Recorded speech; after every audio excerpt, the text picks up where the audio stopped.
Sick and frustrated, my mother-in-law took it upon herself to announce on Facebook that I was pregnant before we even had the chance to share the news ourselves. We were tagged by her. As far as she was concerned, it was all about her. As soon as I finally opened my phone, I had the impression that half of the town was already aware of the situation. My husband Daniel and I sat down with both sets of my parents over the past weekend to break the news to them that I was expecting a child. We had given some thought to the manner in which we wanted to carry it out. We chose to go with the sentimental approach, which consisted of small gift bags that contained mugs that read grandparent loading. As soon as my mother read it, she immediately broke down in tears and pulled out her own copy. In a hug that was so enthusiastic that it almost knocked Daniel to the ground, my father grabbed him very tightly. It felt exactly like what it was supposed to feel like, an intimate moment shared between people who love each other. It was warm and tender, and it felt exactly it was supposed to feel like. Next, we made our way to the residence of Daniel's parents. A scream came from Linda as she opened the bag, took out the mug, and read the words that were printed on the side of the mug. There was no audible gasp, certainly not an expression of tears. An intense, piercing, and gut-wrenching scream. She grabbed me and began crying, saying, "I'm finally going to be a grandma. I'm finally going to be a grandma," over and over again. In between her sobs, she continued to say, "My baby is having a baby," which was a little strange to hear because Daniel is an adult, but I made an effort to ignore it. People have a variety of ways of expressing their excitement. It was not my intention to be picky. On the other hand, she had already moved on to the logistics within the span of 5 minutes. It was important to her to know when the deadline was. She wanted to talk about the colors used in creches. She had beliefs regarding the names. Because she had suggested it during the announcement, she inquired as to whether or not we had considered moving closer to them for the purpose of providing support, as if geography was something that we would revisit going forward. She was already discussing babysitting, not in the form of a hypothetical situation that was far off in the future, but rather in the present tense, as if she were mentally plotting out her schedule. Nervously, Daniel let out a laugh. Despite the nausea that I had been fighting off all day, I managed to smile. There was a moment that I did not want to disturb. Just to get through it, that was all I wanted. Later that evening, after we had finished with both of our visits, Daniel and I had a conversation about what was going to happen next. The question at hand is whether or not we ought to allow the parents to begin informing others. What he wanted to know was, should we let them tell people? When asked, "Yeah, I think so," I responded, "just family and close friends." For a brief moment, both of us became silent. I can still vividly recall turning to him and asking him out loud, "Should we say no to social media?" He paused for a moment. He genuinely paused before responding to the question. "Do you think we need to?" That is the point at which we made a mistake. Due to the fact that we were both aware of the fact that Linda is a huge fan of Facebook. There, she records everything that happens. For birthdays. To celebrate anniversaries. Long, emotional posts that contain ambiguous quotes that are dramatic. Photographs from 10 years ago that she brings back for no apparent reason when she does so. During one occasion, she took a picture of us at a restaurant and posted it online before we had even inquired about the bill. She uses Facebook less as a social platform and more as a personal broadcasting station, and she posts with the enthusiasm and volume of someone who has never once considered whether or not her audience really needed or wanted the information that she is posting. We were aware of this. Both of us were aware of this. Despite this, Daniel stated, she will know that she should not put it online because it is obvious. It was not something that I felt confident about. Not entirely. On the other hand, I was worn out and queasy, and the last thing I had the energy to do was manage a hypothetical conflict that had not yet taken place. Therefore, I decided to let it go. That night, we sent a text message to both sets of parents, which read, "You can share the news with family and friends." Simply put, that was the entire message. Without any prerequisites. There are no instructions. The use of social media is not specifically mentioned in any way, shape, or form. After that, we went to bed and slept. During the following day, Daniel was at work, and I was at home by myself. After more than 24 hours, I had not been able to keep food down in my stomach. I dabbled in toast. That did not remain. I had experimented with crackers. The same outcome.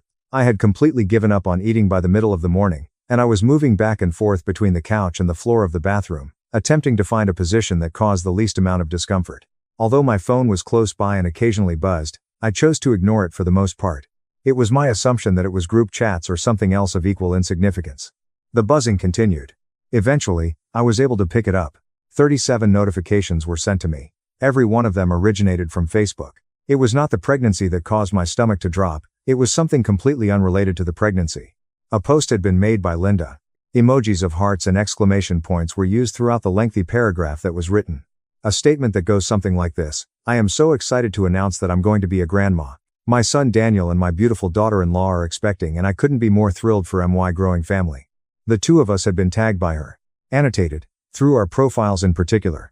The meaning of this is that it was not only visible to her group of Facebook friends, rather, it had been pushed directly onto our own pages, where our friends, our coworkers, our acquaintances, people we went to high school with, and people we hadn't spoken to in years could all see it immediately. Already, there were dozens of people who liked it. Comments came pouring in from all directions. Congratulations, Grandma. So happy for you. Best news ever. I continued to scroll, my vision becoming blurry at the edges, when I saw a comment from Chris's ex-girlfriend, a woman who we had not seen or spoken to in 2 years. Best news ever.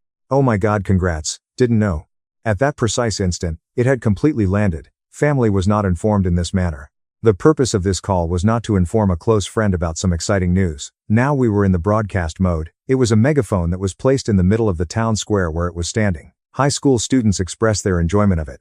Those who are not acquainted, former co-workers and colleagues, people whom I had specifically and intentionally planned to tell myself in my own time, using my own words in my own words. The information came to me as I was lying on the floor of the bathroom, trembling and unable to keep the water from falling down my throat. Simply put, I was staring at the screen. Those hands of mine were shaking. At first, it wasn't even anger. Rather, it was something very similar to shock combined with a sense of helplessness. That particular sensation of watching something significant slip out of your grasp before you have the chance to seize it with your own 2 hands. Just now, we couldn't keep our own announcement under control. I was considering making an immediate phone call to Daniel, but I was aware that he had meetings that followed each other, and I didn't want to interrupt his day when I wasn't even sure what I wanted to do about it. I didn't want to interrupt his day. It occurred to me that I should send a message to Linda now. I was so exhausted, however, my stomach was empty. I had nothing that I could rely on. As a result, I did nothing but lie there, watching the number of notifications increase while simultaneously attempting to comprehend what had already taken place and could not be undone. Daniel's brother, Chris, was the first person to notice the post almost immediately. In that moment, I was unaware of that fact. When it appeared that Daniel's phone was lighting up at work, I was still on the floor of the bathroom, half curled against the wall. During the evening, Daniel informed me of everything that had taken place. Within minutes of seeing the post, Chris had picked up the phone and called their mother. He addressed her in a straightforward manner, saying, "Mom, you need to take that down, that wasn't your news to post." Immediately, she responded with a retort, "Excuse me? They told me I could tell people." He did not allow her to deflect. "Yeah, tell people. Not blast it on Facebook and tag them." Instantaneously, she became defensive, as she always does whenever she perceives that criticism is coming her way. "Oh my God, Chris, get off your high horse. I'm just excited. You're making this into something it's not." It is to Chris's credit that he does not make an easy retreat. He made it abundantly clear to her that she was going excessively, that this was not the way that it proceeded, that it was not okay for her to share the news in such a manner. In addition, she continued to repeat the same line over and over again. "They said I could share, I did nothing wrong." Instead of coming to terms with that feedback, even for a brief period of time, she went in search of a suitable ally. She went into whatever room Mark was in and told him, according to what Daniel later described, something along the lines of, "Your sons are attacking me because I shared happy news." Mark took a look at the comment. While maintaining his composure, he informed her that she had most likely ought to have consulted with us before posting it on Facebook. It was just that one observation, which was measured and completely reasonable, that was enough to set her off. "So now you're taking their side too? I'm just excited I can't even be happy?" When Daniel said that it turned into one of those heated arguments that took place behind closed doors, you could hear that voices were raised but you couldn't make out the specific words that were being said. Her insistence that everyone was exaggerating their reactions continued. That it was just Facebook. That people continually post news about their babies on Facebook. That we ought to be thankful for the fact that she was so proud of us. That she was being treated as if her excitement was a criminal offense. During this time, the post was still available. There was no sign of the tags there. Despite this, the notifications continued to arrive. When I finally decided to send her a text message, I had been staring at my phone for what seemed like an extremely extended period of time. Due to the fact that I genuinely did not have the emotional capacity for a confrontation, I purposefully selected the words that I would use. It was neutral on my end. I did not complicate things. "Hi Linda, could you please remove our tags from the post? We just want to make sure we can tell some people ourselves. Thank you." Yes, that was it. There are no allegations. Have no rage. The reason why what she had done was hurtful was not elaborated upon in any way. A request that is calm and courteous. A thumbs up emoji was her response to the question. I give you a single thumbs up. The entire minute that I spent staring at it was spent attempting to figure out what it meant. I took it to mean that she had comprehended the situation, that she was taking care of it, and that the conversation had come to an end. So I tried to get some rest and close the application. After approximately 20 minutes had passed, my phone rang once more. Facebook was opened by me. It was still possible to access the post, as of yet, tagged. It is still open to the public. Currently, there were additional comments. It had been distributed by someone. The user did not merely like the post, rather, they shared it with others, thereby expanding its reach to include individuals who had not even followed Linda's initial post. She hadn't taken off the tags earlier. There was nothing that she had edited. Neither of the privacy settings had been altered by her. There was not a single thing that she had asked her to do. I was not in agreement with the thumbs up. That was the dismissal, a method of acknowledging my message without intending to acknowledge it in any way. Despite the fact that I was too weak to cry in an appropriate manner and too exhausted to feel the full weight of what I was feeling, I lay there with my phone on my chest and stared at the ceiling. On the other hand, something had changed beneath the surface of exhaustion. Fixing this issue was not going to be a simple task. She had already determined that the error in question was not a mistake, so she was not going to quietly correct it. Daniel did not receive a text message from her informing him of what had occurred. It was not that she reached out to us to let us know that she might have gone too far or to inquire about how we were feeling about it. When she called him in the middle of his workday, she was venting her frustrations about me. As time went on, he shared with me how she initiated the conversation. "Your wife just asked me to take down my post. That's not fair." It was framed in that manner by her. It was not something that she had done, since it was something that I had requested she undo. Not even Daniel had a chance to look at the post yet. She explained, in a very casual manner, as if it were a minor administrative detail, that she had announced the pregnancy on Facebook, tagged us, and that I had the nerve to ask her to remove those tags. He asked, "What post?" And she responded by saying, "What post?" While she was still going on with her conversation, he brought it up on his phone. And that's when he changed his tone of voice. He went silent for a brief period of time, the kind of silence that indicates someone is reading something carefully and processing what they are looking at. Afterwards, he asked his mother, "Mom, why would you post this publicly?" She immediately resorted to the same line of defense that she had employed with Chris. "You told me I could tell people." He responded by saying, "Yeah, tell people. That doesn't mean post it online and tag us. That's not your news to share like that." She argued that Facebook is merely informing people about something. The fact that it was essentially the same as making a phone call to someone was discussed. The idea that he was making a distinction between things that did not actually exist. In a patient manner, Daniel explained the reasons why it was not the same. "When you tag us, it goes to our friends too. That's not just your circle. That's our lives." Her goal was to minimize the impact. Almost without pausing, she made it about me, saying, "She's overreacting. I don't know why she's being like this." She then went on to say, "It's not a big deal. Everyone does this. I was just excited." At that moment, Daniel shared that information with me, and my hands began to shake all over again.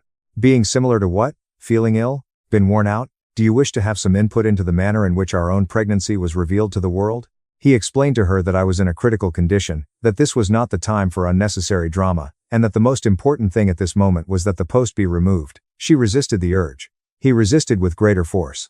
She made another attempt to enlist Mark as a referee, but Mark, once again, refused to take her side in the conflict instead. According to what Daniel was able to pick up on, Mark reiterated that she ought to have consulted with us to begin with. At that point, she became more aggressive. "Look at what you're doing," she remarked. "You're driving a wedge between me and your dad. We'll get a divorce and it will be your fault." In response to Daniel's statement, I simply looked at him and did not comment for a brief period of time. Who would say something like that to their son, regarding a post on Facebook that made an announcement about a pregnancy? That was the moment, according to him, when he shifted into that quiet, cold, and controlled kind of anger, the kind that doesn't shout but makes itself very clearly felt. He made the following statement: "Do not put that on me. If your marriage has issues, that's not because I told you to respect our boundaries." She made an attempt to speak over him. He did not permit her to do so. "This is manipulative, Mom. You posted something that wasn't yours to post. Instead of apologizing, you're blaming everyone else." She instantly began to cry. "I can't believe my own son is attacking me." "No one is attacking you," he responded. "We asked for basic respect." She kept going over the same points over and over again, saying that she was just excited, that we were making her feel like a villain, and that she couldn't understand why everyone was so upset about something that was based on love. Daniel, on the other hand, kept bringing her attention back to the real problem. Being excited doesn't mean you get to ignore what we want. After that, there was a prolonged period of silence. And then he told her, in a straightforward manner and without any room for negotiation, "Remove the post." In no way as a request. No, this is not a suggestion. As a point of origin, a few minutes after the conclusion of that call, the notifications ceased to be received. The page was refreshed by me. The post had been removed. This is a total deletion. A portion of me experienced a wave of relief, as if the immediate wound had been healed at least until further notice. As soon as the relief subsided, however, another part of me felt something even more unpleasant take hold. Mainly due to the fact that she was aware of what she had done and yet she had not removed it. She hadn't taken it down because she felt remorse, empathy, or any other genuine recognition that she had gone beyond the bounds of acceptable behavior. As a result of Daniel's instruction, she promptly removed it, due to the fact that he forced the issue and left her with no room to refuse without making the situation even more difficult. The apology was not offered, no phone call, no message, and not even a single word of acknowledgement could be found. Everything was silent, and a post was removed. That evening, I became even more miserable. Although I attempted to drink water, I was unable to keep it down. It was too soon for me to stand up, and I almost passed out. My lips were cracking from dehydration, my head was pounding, and I was shaking so hard that it scared me. When Daniel arrived home and saw me, he did not inquire about anything further. A moment ago, he announced, "We are going to the hospital." Neither of us argued. On account of my lack of energy, I was unable to argue about anything. They administered strong anti-nausea medication to me and started me on intravenous fluids. In a hospital bed, I lay under fluorescent lights, feeling hollowed out and profoundly exhausted. I was exhausted to the point of exhaustion. Not just tired in a physical sense, but tired in a way that had built up over the course of the previous 24 hours and included everything. The post, the notifications, the thumbs up that meant nothing, the call she made to Daniel about me, the threat of divorce, the deleted post without any apology. And all of this happening while I was already too sick to function. At a certain point, Daniel took his eyes off his phone and asked, "Should I tell Mom that you're here?" I took a brief look at him before responding to his question. "She'll make it about herself," I responded to her. "Or she'll say I'm being dramatic." Slowly, he gave a nod. "I am not at odds. She is not being defended, just a simple nod." "Yeah," he said in a low voice. "You're right, but we chose not to tell her." I arrived back at my house the following afternoon, still feeling weak but sufficiently hydrated to feel like a person once more. I was unwinding when I heard the buzz of my phone. Linda was the one. "Hi sweetheart, how are you feeling today?" Both times, I read it. Nothing was said about the post. There was no acknowledgement of the things that had been said or the argument that had come up. A complete lack of acknowledgement that anything at all had taken place. Simply put, it was a cheery and casual greeting, as if we were picking up a normal conversation from a normal day. Daniel received the phone from me without so much as a word being exchanged. Because of the particular kind of absurdity that makes you laugh when you are unable to do anything else with what you are feeling, he read it and let out a short laugh. This was not because it was funny, rather, it was because of the humor that it contained. "She really thinks this just resets everything," he explained to her. I did not reply to the message that she sent. To tell you the truth, I did not read it while it was sitting there, and even now, as I sit here with it, I am not entirely sure whether that was a matter of self-preservation or a matter of pettiness. Perhaps both of them. When you are operating on a low level, it is possible that there is not always a clear distinction between the two. Following my visit to the hospital, following the post that was deleted, and following the message that anticipated everything to proceed in the same manner as before, something within me became silent. This is not a peaceful manner. Like the sound of a door shutting. It would take a lot of energy for me to fight her. The same goes for me. I don't have the strength to fix her. Also, it is important to note that she is not my mother. If this were my mother, I was going to give her a call right away.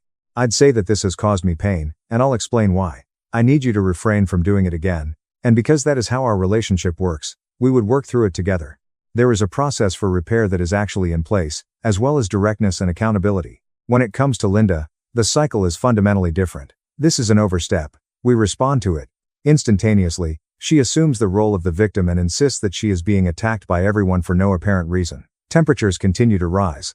Then, after a certain amount of time has passed, she reappears as if nothing had occurred, anticipating to be greeted with warmth, and the entire thing is quietly buried until the next time it occurs. To put it plainly, I told Daniel that I do not wish to deal with her at this time. I had a cold. It has worn me out. It is not possible for me to take on the responsibility of managing your mother's emotional responses to boundaries that she does not respect while I am also developing as a human being. He did not put up any resistance. His most recent statement was, "You shouldn't have to." At that moment, I had the distinct impression that he was gaining a comprehensive understanding of the situation, not just of this particular occurrence, but also of the pattern to which it belongs.